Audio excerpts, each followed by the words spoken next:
Welcome back to Star Wars A to Z D से course. यहाँ पर हम एरेज की प्रॉब्लम सॉल्व कर रहे हैं। हमारी आज की फोर्थ प्रॉब्लम है। लाइक हमारे पास में इजी लेवल पे यहाँ पे 14th प्रॉब्लम है। हमने 3 प्रॉब्लम पहले ही सॉल्व कर ली है। आज हम सॉल्व करने वाले हैं remove duplicate from shorted array problem. यहाँ पे टिक मार्क कर लेते हैं ताकि हम इस प्रॉब्लम को सॉल्व करने चल सके और यहाँ पे हमारी प्रोग्रेस काउंट हो सके। सो मैं आता हूँ हमारी आज की प्रॉब्लम पर। हमारी प्रॉब्लम सिंपल यहाँ पे हमने खुद दी हुई है। ठीक है, आप समझ लेते हैं इस प्रॉब्लम का सोल्यूशन क्या होगा। यहाँ पे हम पहले सॉल्व कर चुके हैं एक बार। सो प्रॉब्लम होगी क्या, हमारी सिंपल प्रॉब्लम होगी एंड हम इसको सॉल्व कैसे करेंगे वो भी हम समझ लेते हैं अभी।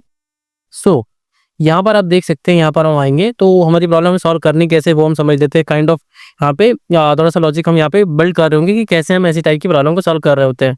एंड यहाँ पे हम क्या करेंगे, हमारा जो शॉर्टिंग का एल्गोरिथम लाइक मतलब रिमूव करने के लिए हम सिंपल क्या करेंगे, order of n time complexity में इसको सॉल्व करने वाले कैसे करेंगे वो समझते हैं। यहाँ पे मैं क्या करूंगा, एक वेरिएबल k लेके चल रहा हूँ। ठीक है, अब मैंने k को क्या किया, 1 से असाइन कर दिया। k को कर दिया मैंने 1 से असाइन। अब मेरा i क्या है, मैंने i भी 1 से स्टार्ट किया यहाँ से। अब मैं यहाँ पे सिंपल करने क्या वाला हूँ, देखो i जो k वाले वैल्यू पे यहाँ पे जो वैल्यू है वो वैल्यू अगर मेरी जो मैच करते, लाइक k को 1 से नहीं, हाँ k को हम एक काम करते हैं 0 से स्टार्ट करते हैं। k को क्या करते हैं 0 से स्टार्ट करते हैं। ठीक है, k को मैंने यहाँ पे k मेरा रखा हुआ, ये रखा हुआ मेरा k। ठीक है, और ये रही मेरी आई। अब मैं क्या क्या चेक करूंगा, इन दोनों की वैल्यू सेम है क्या। हाँ अगर सेम है तो मैं सिंपल इसको आगे बढ़ा दूंगा, यहाँ पर आ गया। अब मैं चेक करूंगा क्या इन दोनों की वैल्यू सेम है, नहीं है, तो मैं क्या करूंगा k को आगे बढ़ाऊंगा, k यहाँ पे लिखा है। एंड k के पोजीशन पे यहाँ पे जो वैल्यू है उसको यहाँ से क्रॉस करके i की वैल्यू को यहाँ पे कॉपी कर दूंगा, तो यहाँ पे मेरा क्या आ जाएगा, 1 आ जाएगा। ठीक है, तो मेरा एरे क्या हो चुका है, 0 एंड 1 हो चुका है। अब मेरी k की वैल्यू यहाँ पर है। अब मैं क्या करूंगा, i को आगे बढ़ाऊंगा, i को कैंसिल किया, यहाँ से i को यहाँ पे लेके आया मैं। अब मैं यहाँ पे चेक करूंगा कि क्या k और i की वैल्यू सेम है, तो k की वैल्यू 1 है, i की वैल्यू 1 है, हाँ सेम है, तो i को आगे बढ़ाओ। i को कोई काम नहीं करना अभी। ठीक है, फिर चेक किया, फिर चेक किया वैल्यू सेम है, हटाओ इसको यहाँ से, आगे बढ़ाओ। अब यहाँ पे चेक किया तो वैल्यू सेम नहीं है, तो मैं क्या करूंगा, k को एक पोजीशन आगे लेके आऊंगा, यहाँ पे लेके आऊंगा। ठीक है, एंड k को यहाँ पे लाने के बाद क्या करूंगा, यहाँ पे जो वैल्यू है उसको चेंज कर दूंगा i की वैल्यू से, तो यहाँ पे मेरा क्या आ जाएगा, 2 आ जाएगा। सो अब मेरा i क्या करेगा, इंक्रीज होगा, आगे जाएगा।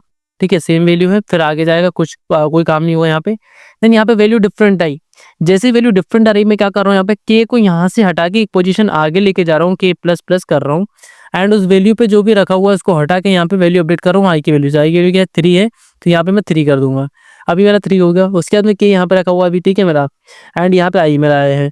i को मैं आगे बढ़ाऊंगा, यहाँ पे आया i, सेम वैल्यू, कोई दिक्कत नहीं, कुछ नहीं करना, आगे बढ़ाओ। आगे बढ़ाया, यहाँ पे मैंने क्या किया, देखा यहाँ पे i की वैल्यू लाइक k और i की वैल्यू क्या हो गई, डिफरेंट हो गई।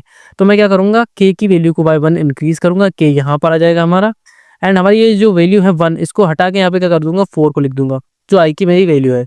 तो अब मेरे पास में नया जो एरे बन के आया वो क्या हो गया, देखो पहली वाली पोजीशन में मैंने क्या रखा, 0 रखा, 0 का 0 रहेगा। दूसरी पोजीशन में मेरा 1 आ गया, तीसरी पोजीशन में मेरा 2 आएगा। ठीक है, मेरा 2 आ जाएगा, तीसरी पोजीशन में मेरा 2 आ गया, फिर मेरा 3 आया, देन मेरा 4 आया।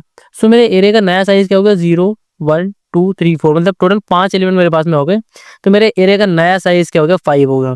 एंड मुझे इस क्वेश्चन में करना क्या है, मुझे यहाँ पे न्यू साइज से रिटर्न करना है। ठीक है, एंड साथ में मुझे क्या करना है, उस एरे के अंदर अपडेट भी करना है। तो मैंने यहाँ पे क्या समझा, मुझे करना क्या है, आई को 1 से स्टार्ट करना है, एक वेरिएबल k को लेके चलना है स्टार्टिंग में 0 से। ठीक है, मैं वो चीज़ें यहाँ पे कर लेता हूँ। सबसे पहले मैं क्या करता हूँ, एरे का साइज निकाल लेता हूँ, तो क्योंकि मुझे उस तक यहाँ पे मेरा पूरा इंटायर लूप रन कराना है।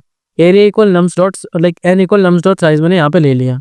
इसके बाद में यहाँ पे कॉमा लगा के मैं क्या करूँगा, मुझे एक आई बनाना है। आई कहाँ से स्टार्ट करना है, आई मुझे फर्स्ट वाले इंडेक्स से स्टार्ट करना है, लाइक आई इक्वल 1 करना है मुझे। एंड यहाँ पे मुझे के भी लेके चलना है, क्या आराम से 0 साइज से, लेकिन 0 से स्टार्ट करना है। अब इसे और अच्छे तरीके से समझने के लिए हम क्या करते हैं, उसका नेमिंग कन्वेंशन थोड़ा सा सही कर देते हैं, मतलब नए साइज, न्यू साइज हमारा ये रहेगा। मैंने इसको नेमिंग कन्वेंशन वैसा दे दिया है। फिर मैं क्या करूँगा, एक लूप लगाऊंगा फॉर आई इक्वल 1 तो मैंने कर ही दिया, सेमीकोलन आई लेस देन एन सेमीकोलन आई प्लस प्लस। यही हमारा लूप था। हमारा आई क्या कर रहा था, पहले एलिमेंट से लेकर लास्ट एलिमेंट तक जा रहा था, तो ये वहां से लाइक रन कर रहा है पूरा लूप हमारा। इसके अंदर आगे मैं कंडीशन क्या चेक कर रहा था कि अगर मेरा nums of I equal to है, सॉरी नॉट इक्वल है, nums of I not equal क्या हो जाएगा हमारा, nums of new size, nums of new size. इसके अगर नॉट इक्वल है तो मुझे क्या करना है, अंदर आना है, एंड अंदर आके मुझे क्या करना है, न्यू साइज को प्लस प्लस करना है। तो यहाँ पे मैं क्या करूँगा, सिंगल ऑपरेशन परफॉर्म करूँगा, नम्स ऑफ न्यू साइज।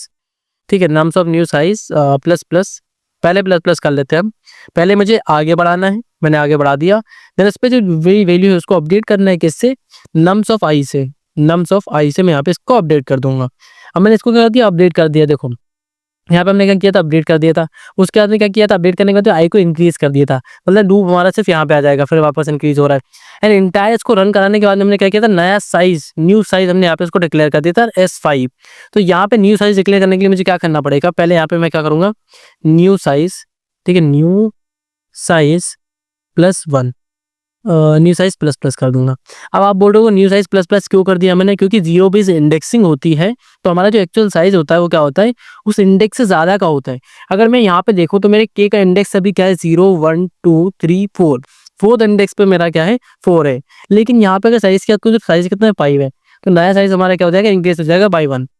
उसके बाद में मुझे क्या करना पड़ेगा, हमारा जो नम्स है, हमारा जो एरे है, उसको मुझे क्या करना पड़ेगा, रीसाइज। तो हमारे पास एक फंक्शन होता है रीसाइज, रीसाइज मैंने लिखा, जो पैरामीटर ले रहा होता है कि अब नया साइज क्या होने वाला है, तो न्यू साइज हमारा नया साइज हो जाएगा, सेमीकोलन लगाएंगे। फिर यहाँ से मुझे नया साइज क्या रिटर्न करना है, तो यहाँ सिंपल मैं रिटर्न कर दूंगा न्यू साइज, न्यू साइज में यहाँ से रिटर्न कर दूंगा, ठीक है, न्यू साइज में यहाँ से रिटर्न करूँगा, सेमीकोलन लगाऊंगा।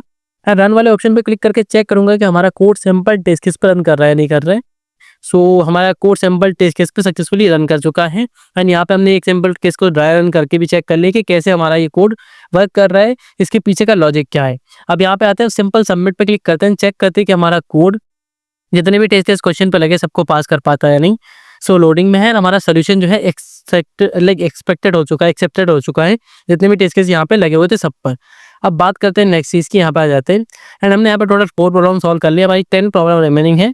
नेक्स्ट वाली वीडियो में हम यहाँ पे नेक्स्ट प्रॉब्लम सॉल्व कर रहे होंगे। एंड यहाँ पर अभी हमने टोटल 42 प्रॉब्लम्स यहाँ पे हमने सॉल्व कर लिए हैं, हमारे स्टाइवोस A to Z DSA course का जो पूरी प्रॉब्लम है उनमें से, ठीक है। एंड हम यहाँ पे स्टेप 3 के लेक्चर 1 की प्रॉब्लम सॉल्व कर रहे हैं।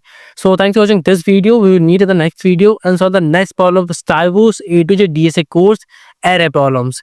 Thanks for watching.